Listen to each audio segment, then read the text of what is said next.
ನಮಸ್ಕಾರ ಸ್ನೇಹಿತರೆ, ಭಾರತದಲ್ಲಿ ದೀರ್ಘಕಾಲ ಪ್ರಧಾನಮಂತ್ರಿ ಆಗಿದ್ದವರು ಯಾರು? ಈ ಪಟ್ಟಿಯಲ್ಲಿ ಮೋದಿ ಎಷ್ಟನೇ ಪ್ಲೇಸ್ ನಲ್ಲಿ ಇದ್ದಾರೆ? ಮೋದಿ ನೆಹರು ಅವರ ಯಾವ ದಾಖಲೆಯನ್ನ ಮುರಿದಿದ್ದಾರೆ ಗೊತ್ತಾ? ಎಲ್ಲವನ್ನ ಈ ವಿಡಿಯೋದಲ್ಲಿ ಡೀಟೇಲ್ ಆಗಿ ಹೇಳ್ತೀವಿ. ಅದಕ್ಕೂ ಮುನ್ನ ನೀವಿನ್ನೂ ನಮ್ಮ ಚಾನಲ್ಗೆ ಸಬ್ಸ್ಕ್ರೈಬ್ ಆಗಿಲ್ಲ ಅಂದ್ರೆ ಈಗಲೇ ಆಗಿ ನಮಗೆ ಸಪೋರ್ಟ್ ಮಾಡಿ. ನಿಮ್ಮ ಬೆಂಬಲ ನಮಗೆ ತುಂಬಾ ಮುಖ್ಯ. ಜವಾಹರ್ಲಾಲ್ ನೆಹರು ಅತಿ ಹೆಚ್ಚು ಕಾಲ ಭಾರತದ ಪ್ರಧಾನಮಂತ್ರಿ ಆಗಿದ್ದವರು ಅಂದ್ರೆ ಅದು ಕಾಂಗ್ರೆಸ್ ನಾಯಕ ಜವಾಹರ್ಲಾಲ್ ನೆಹರು. 1947ರಲ್ಲಿ ಭಾರತಕ್ಕೆ ಸ್ವಾತಂತ್ರ್ಯ ಬಂದ ನಂತರ ಪ್ರಧಾನಿಯಾದ ಇವರು 1964ರ ಮೇ 27ರಂದು ವಿಧಿವಶರಾಗುವವರೆಗೂ ಪ್ರಧಾನಿಯಾಗಿಯೇ ಇದ್ರು. ಅಂದ್ರೆ ಬರೋಬ್ಬರಿ 16 ವರ್ಷ 286 ದಿನಗಳ ಕಾಲ ಪ್ರಧಾನಿ ಪಟ್ಟದಲ್ಲಿ ಕೂತಿದ್ರು. ಇಂದಿರಾ ಗಾಂಧಿ ಈ ಪಟ್ಟಿಯಲ್ಲಿ 2ನೇ ಪ್ಲೇಸ್ ನಲ್ಲಿ ಬರುವುದು ಕಾಂಗ್ರೆಸ್ನ ಇಂದಿರಾ ಗಾಂಧಿ.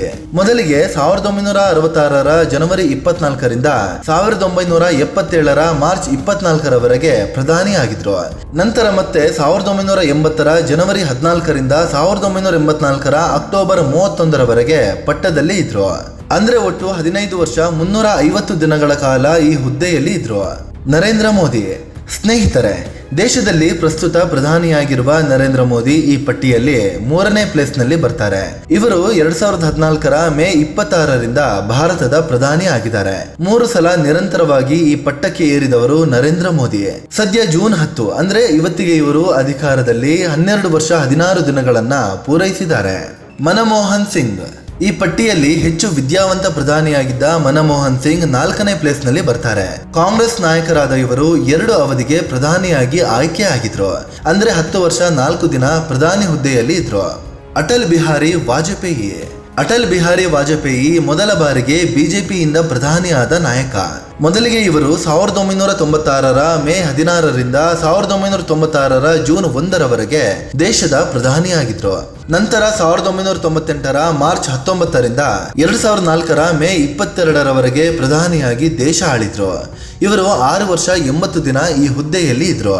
ರಾಜೀವ್ ಗಾಂಧಿ ಈ ಲಿಸ್ಟ್ ನಲ್ಲಿ 6ನೇ ಪ್ಲೇಸ್ ನಲ್ಲಿ ಬರೋದು ಇಂದಿರಾ ಗಾಂಧಿಯ ದೊಡ್ಡ ಮಗ ರಾಜೀವ್ ಗಾಂಧಿ.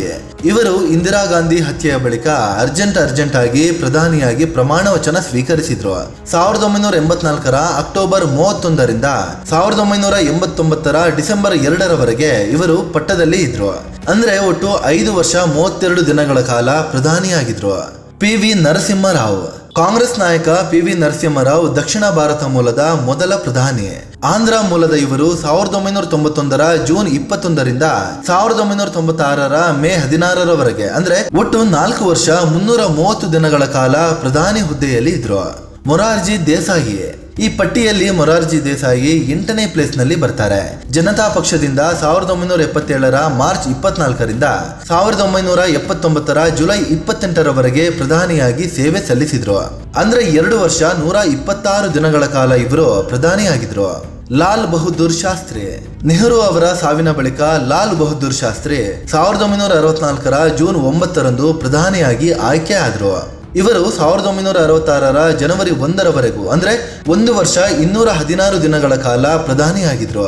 VP ಸಿಂಗ್ ವಿಶ್ವನಾಥ್ ಪ್ರತಾಪ್ ಸಿಂಗ್ ಜನತಾ ಪಕ್ಷದಿಂದ ಅಧಿಕಾರಕ್ಕೆ ಬಂದ ಇವರು 1989ರ ಡಿಸೆಂಬರ್ 2ರಿಂದ 1990ರ ನವೆಂಬರ್ 10ರವರೆಗೆ ಅಧಿಕಾರದಲ್ಲಿದ್ರು. ಅಂದ್ರೆ 343 ದಿನಗಳ ಕಾಲ ಪ್ರಧಾನಿಯಾಗಿ ದೇಶ ಆಳಿದ್ರು. ಇಂದರ್ ಕುಮಾರ್ ಗುಜ್ರಾಲ್ ಜನತಾ ಪಕ್ಷಕ್ಕೆ ಸೇರಿದ ಇವರು 1997ರ ಏಪ್ರಿಲ್ 21ರಿಂದ 1998ರ ಮಾರ್ಚ್ 19ರವರೆಗೆ ಅಧಿಕಾರದಲ್ಲಿ ಇದ್ರು. ಅಂದ್ರೆ 332 ದಿನಗಳ ಕಾಲ ಮಾತ್ರವೇ ಪ್ರಧಾನಿ ಆಗಿದ್ರು. HD ದೇವೇಗೌಡ ದೇಶದ ಪ್ರಧಾನಿ ಪಟ್ಟಕ್ಕೆ ಏರಿದ ಏಕೈಕ ಕನ್ನಡಿಗ ಅಂದ್ರೆ ಅದು HD ದೇವೇಗೌಡ. ಇವರು 1996ರ ಜೂನ್ 1ರಿಂದ 1997ರ ಏಪ್ರಿಲ್ 21ರವರೆಗೆ ಜನತಾದಳ ಪಕ್ಷದಿಂದ ಪ್ರಧಾನಿ ಪಟ್ಟದಲ್ಲಿ ಇದ್ರು. ಅಂದ್ರೆ 324 ದಿನಗಳ ಕಾಲ ಮಾತ್ರವೇ ಪ್ರಧಾನಿ ಆಗಿದ್ರು. ಚಂದ್ರಶೇಖರ್ ಜನತಾ ಪಕ್ಷದ ನಾಯಕರಾಗಿದ್ದ ಚಂದ್ರಶೇಖರ್ 1990ರ ನವೆಂಬರ್ 10ರಂದು ಪ್ರಧಾನಿ ಪಟ್ಟಕ್ಕೆ ಏರಿದ್ರು. ನಂತರ 1991ರ ಜೂನ್ 21ರವರೆಗೆ ಅಂದ್ರೆ 223 ದಿನಗಳ ಕಾಲ ಪ್ರಧಾನಿ ಹುದ್ದೆಯಲ್ಲಿ ಮುಂದುವರಿದಿದ್ರು. ಚರಣ್ ಸಿಂಗ್ ಜನತಾ ಪಕ್ಷದ ಇವರು 1979ರ ಜುಲೈ 28ರಿಂದ 1980ರ ಜನವರಿವರೆಗೆ ಅಂದ್ರೆ 170 ದಿನ ಪ್ರಧಾನಿಯಾಗಿದ್ರು. ಗುಲ್ಜರಿಲಾಲ್ ನಂದಾ ಇವರು ಯಾವತ್ತೂ ಪೂರ್ಣಾವಧಿಗೆ ಪ್ರಧಾನಿ ಅಂತ ಆಯ್ಕೆ ಆಗಿರಲಿಲ್ಲ. 2 ಬಾರಿ ಹಂಗಾಮಿ ಪ್ರಧಾನಿಯಾಗಿ ಕಾರ್ಯನಿರ್ವಹಿಸಿದ್ದಾರೆ. 1964ರಲ್ಲಿ ನೆಹರು ವಿಧಿವಶರಾದಾಗ 13 ದಿನ ಮತ್ತು ಲಾಲ್ ಬಹದ್ದೂರ್ ಶಾಸ್ತ್ರಿ ಪ್ರಾಣ ಬಿಟ್ಟಾಗ 13 ದಿನ ಹಂಗಾಮಿ ಪ್ರಧಾನಿಯಾಗಿ ಕೆಲಸ ಮಾಡಿದ್ರು. ಒಟ್ಟು 26 ದಿನಗಳ ಕಾಲ ಪ್ರಧಾನಿಯಾಗಿದ್ರು. ನೆಹರು ದಾಖಲೆ ಮುರಿದ್ರ ಮೋದಿ. ಇವತ್ತು ಜವಾಹರ್ ಲಾಲ್ ನೆಹರು ಅವರ ದಾಖಲೆಯನ್ನ ಮೋದಿ ಮುರಿದಿದ್ದಾರೆ ಅಂತ ವಿಶ್ ಮಾಡಲಾಗ್ತಿದೆ. ಅಂದ್ರೆ ಮೋದಿ ನಿರಂತರವಾಗಿ ಈ ಹುದ್ದೆಯಲ್ಲಿದ್ದ ಚುನಾಯಿತ ಪ್ರಧಾನಿ ಅನ್ನೋ ಹೆಗ್ಗಳಿಕೆಗೆ ಪಾತ್ರವಾಗಿದ್ದಾರೆ. ನೆಹರು 16 ವರ್ಷ 286 ದಿನಗಳ ಕಾಲ ಹುದ್ದೆಯಲ್ಲಿ ಇದ್ರು. ಆದ್ರೆ ಮೋದಿ ಪಟ್ಟಕ್ಕೆ ಬಂದು ಜಸ್ಟ್ 12 ವರ್ಷ 16 ದಿನ ಮಾತ್ರ ಆಗಿರೋದು ಅಂತ ಕೇಳಬಹುದು. ನೆಹರು ಸ್ವಾತಂತ್ರ್ಯ ಬಂದಾಗ ಚುನಾವಣೆ ನಡೆಸದೆ ನೇರವಾಗಿ ಪ್ರಧಾನಿ ಪಟ್ಟಕ್ಕೆ ಏರಿದ್ರು. ಭಾರತದಲ್ಲಿ ಮೊದಲ ಲೋಕಸಭೆ ಚುನಾವಣೆ ನಡೆದಿದ್ದು 1952ರಲ್ಲಿ.